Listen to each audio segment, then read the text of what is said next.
10 రోజుల ముందే పండక్కి విచ్చేసిన మన శంకర్ వరప్రసాద్ గారి అభిమానులకి స్వాగత నమస్కారాలు. ముగ్గురు గురించి మాట్లాడి ముగిస్తాను.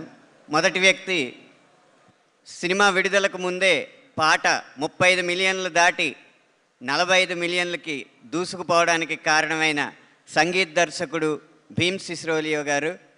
ఇంత వేగంగా నడిచే పాటలో కూడా ప్రతి పదాన్ని వినిపించేలా పాడించినందుకు శశిరేఖ పాట స్వరకల్పన గానం చేసిన భీమ్ సిస్రోలియో గారికి నా కృతజ్ఞతలు. ఇక రెండో వ్యక్తి, మనం చాలామందిని గమనిస్తూ ఉంటాం, ఇంట్లో వాళ్ళు ఎవరో కష్టపడకూడదని యజమాని కష్టపడుతూ ఉంటాడు, కంపెనీ యజమాని కష్టపడకూడదని ఉద్యోగులు కష్టపడుతూ ఉంటారు. కానీ ప్రపంచంలో ఒకే ఒక వ్యక్తి ఆయన ప్రేక్షకులు కష్టపడకూడదని కష్టపడుతూ ఉంటాడు. ఆయన దర్శకుడు అనిల్ రావుపూడి గారు. ప్రతి పదాన్ని ఇది మా ప్రేక్షకులు అర్థం చేసుకోలేరు, ఇంకొంచెం సులువుగా రాయండి, ఇది మా ప్రేక్షకులకి నచ్చదు, ఇంకొంచెం మంచి పదం రాయండి అని చెప్పి ప్రేక్షకుల కోసమే పనిచేస్తున్న దర్శకుడు అనిల్ రావుపూడి గారికి కృతజ్ఞతలు. ఇక మూడో వ్యక్తి, ఈ పండక్కి తోడల్లుడు వెంకీ గారితో పాటు వస్తున్న పెద్దల్లుడు మన శంకర్ వరప్రసాద్ గారైన మెగాస్టార్ చిరంజీవి గారు.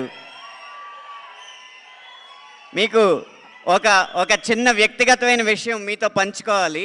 ఈ పాటలో జరిగిన విషయం, చిరంజీవి గారు ఇంట్లో శశిరేఖ గారిని అనేక సందర్భాల్లో అనేక విధాలుగా పిలుస్తుంటారు. ఒక సందర్భంలో మనతో పంచుకున్నారు. ఆయన బాగా గంభీరంగా ఉంటే సురేఖ అని పిలుస్తారు, బాగా సరదాగా ఉంటే రేఖ అని పిలుస్తారు.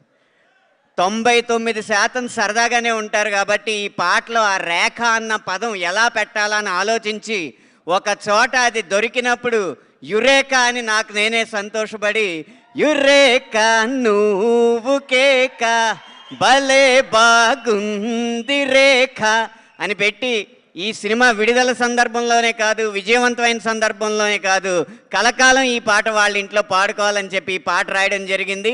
అది మీ అందరికీ నచ్చడం చాలా సంతోషం. ఆఖరిగా ఒక్క మాట, మన శంకర్ వరప్రసాద్ గారు పండక్కి వస్తున్నారు అని ఎంత నిజమో, మన శంకర్ వరప్రసాద్